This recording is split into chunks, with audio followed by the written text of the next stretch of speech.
S'applicatif. Oui, alors ce Shanks là est fait exprès. Hein. Ce n'est pas une erreur de ma part, c'est fait exprès. Voilà, je préfère le dire au début de vidéo, mais on va quand même le virer. Nouvelle vidéo spéciale One Piece. Ouais, et je n'ai pas teasé du tout. Pourquoi je n'ai pas teasé? Parce que à la base je voulais faire une vidéo sur Star Wars. Mais elle se fera en temps voulu parce que je n'ai pas encore les moyens pour faire une vidéo beaucoup plus travaillée que ce que je veux faire d'habitude. Voilà, donc c'est parti pour One Piece.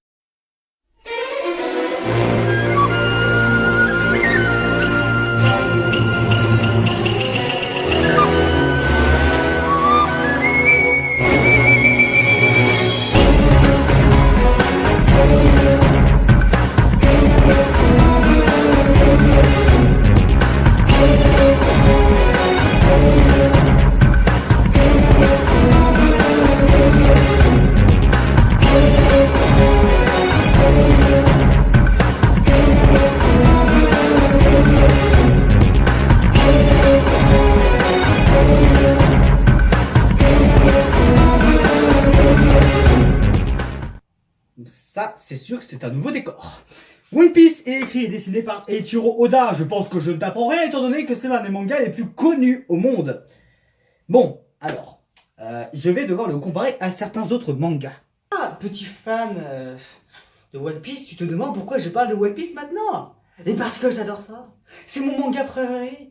Et c'est le manga qui m'a fait aimer les mangas. Oui. Comment ça, je suis dans un nouveau décor?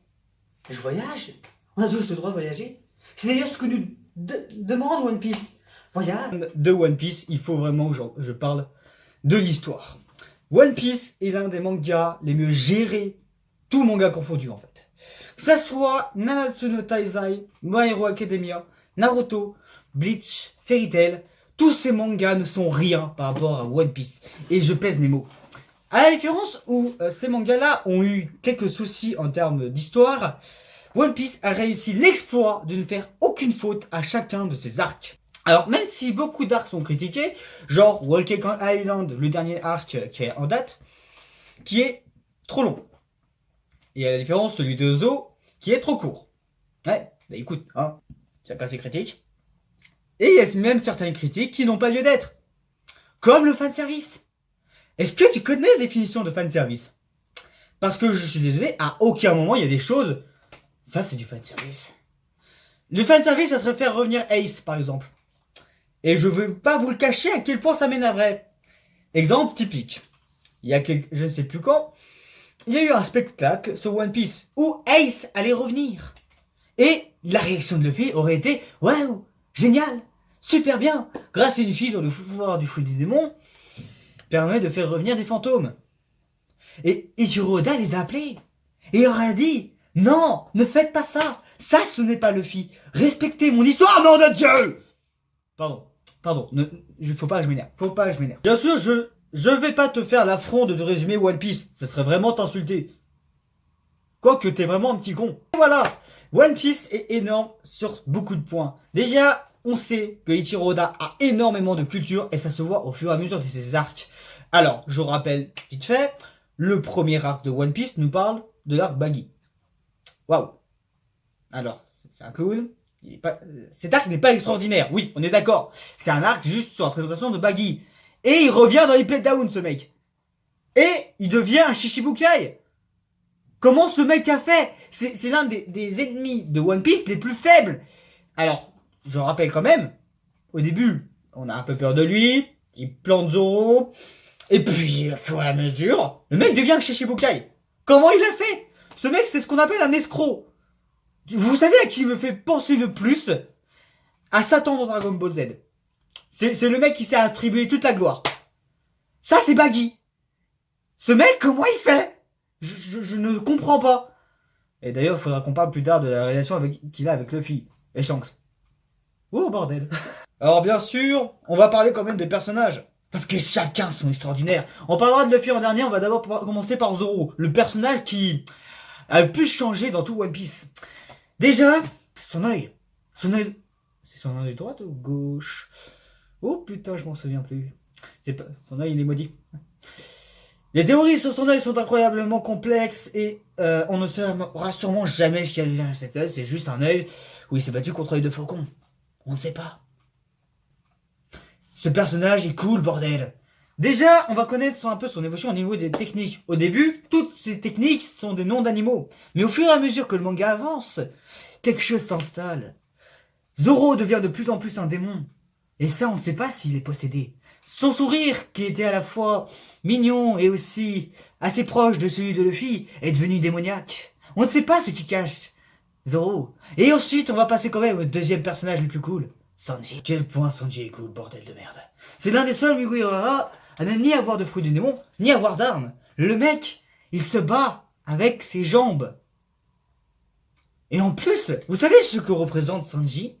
Vous savez quel démon il représente? Il représente le diable. Ouais. Quand je te dis que Ichiro Oda a beaucoup de culture, c'est pas pour rien.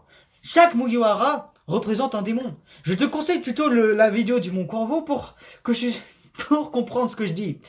Ouais. Il y a un lien là. Peut-être. Je suis pas sûr. Ouais. Ouais. Ensuite, on va quand même parler du personnage qui a la même hauteur que Baggy. Usopp. Alors, je vais être franc, très clairement. Je suis pas trop fan d'Usopp. C'est un personnage que j'aime pas énormément. Et ça, pour diverses raisons. Qui me sont personnelles. Mais sinon, le personnage est très intéressant sur un point. Il a la même ascension que Baggy, mais involontairement. Je vais donner l'exemple typique, l'arc d'Esrosa. Le mec, 5 étoiles. Au-dessus de Luffy et Zoro. Bordel de merde. Comment il fait? Comment il fait? Ce mec, c'est juste un malchanceux, je pense. Je sais pas sous quelle étoile il est né, mais il a pas de chance. C'est con. Je vais pas tergiverser plus que ça. Il y a beaucoup de personnages dans One Piece et parler de tous serait un peu chiant. Mais je vais quand même parler des prochains Mugiwara. Déjà, nous sommes sûrs que Jinbei fera partie intégrante des Mugiwara. Mais il va y avoir un petit retour à un personnage que j'apprécie. Vivi. Vivi.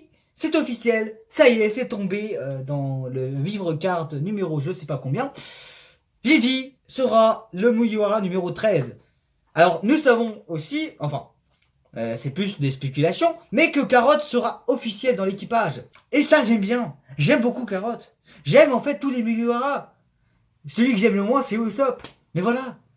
Après, bon, est-ce que c'est du fan service? On sait pas, hein. Ce serait con ça en soi. Parce que sinon, j'aurais l'air con en train de te dire. Pourquoi je fais cette vidéo, bordel, si je dis que One Piece, c'est génial? Et parce que il y a aucun manga qui peut... Il y a aucun manga qui peut rivaliser, bordel.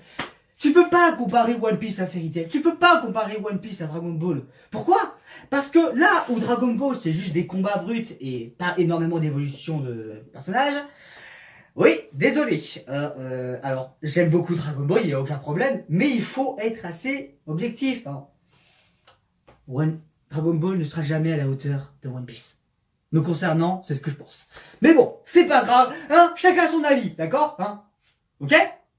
Bon, alors je vais quand même parler de vite fait de la réputation de One Piece par rapport aux autres mangas. Parce qu'il y a un truc qui m'a gonflé il y a quelques années. J'étais sur la toile en train de déverser ma haine sur des gens un peu cons. Ouais, quand je dis un peu cons, c'est-à-dire que des gens qui osent comparer Ace à Sakura. Calme-toi, calme-toi, calme-toi. Oui, une certaine personne a décidé un jour de me faire chier en disant que Ace a été moins utile que Sakura. Alors, sachant que Ace a provoqué à lui tout seul l'un des meilleurs arcs de One Piece, Sakura n'a absolument eu aucune évolution sur tout son manga et n'a jamais été utile scénaristiquement. Et c'est pas une évolution de force qui va nous prouver le contraire. Merde. Pardon, je me suis emporté. Salut. Je ne sais pas pour quelle raison, mais vis-à-vis des autres fans de manga, les fans de One Piece ont une très mauvaise réputation. À chaque fois que quelqu'un dit One Piece est le meilleur manga, il se fait tirer dessus, clairement, totalement. Alors, je suis désolé, mais on va être objectif 2 secondes. C'est l'un des meilleurs mangas de tous les temps, que tu le veuilles ou non. Je parle en termes de vente. Alors, bien sûr, on ne peut pas dire que tel manga est le meilleur. C'est subjectif, on est tous d'accord là-dessus. Ne t'inquiète pas, ne t'affole pas, et lâche ton clavier, d'accord? C'est pas grave. Tu peux aimer Fairy Tail, tu peux aimer Naruto. Personne te jugera et personne n'a le droit de te juger sur tes goûts. Étant donné que tu aimes ce que tu veux. Par exemple, moi j'aime One Piece. J'en suis fier. Par contre, les gens qui aiment Naruto et qui osent me juger, moi je vais les juger à mon tour. Parce que pour moi, j'ai toujours détesté Naruto. Ouais, clairement. Je trouve Sasuke à chier, Sakura à chier, et Naruto n'a aucune logique depuis le début. Ouais. Mais bon, c'est pas grave, hein. Je vais pas les juger là-dessus. Ils font ce qu'ils veulent. J'ai un pote qui adore Naruto. Et on s'entend bien. Ouais. J'adore One Piece. J'ai aucune honte, bordel de merde. Voilà. Aimez ce que vous aimez. Bordel de merde. Ça sera tout pour cette vidéo. J'espère que vous l'avez apprécié. Abonnez-vous à ma chaîne si c'est pas déjà fait. En tout cas, je vous dis à la prochaine fois pour le mois Star Wars.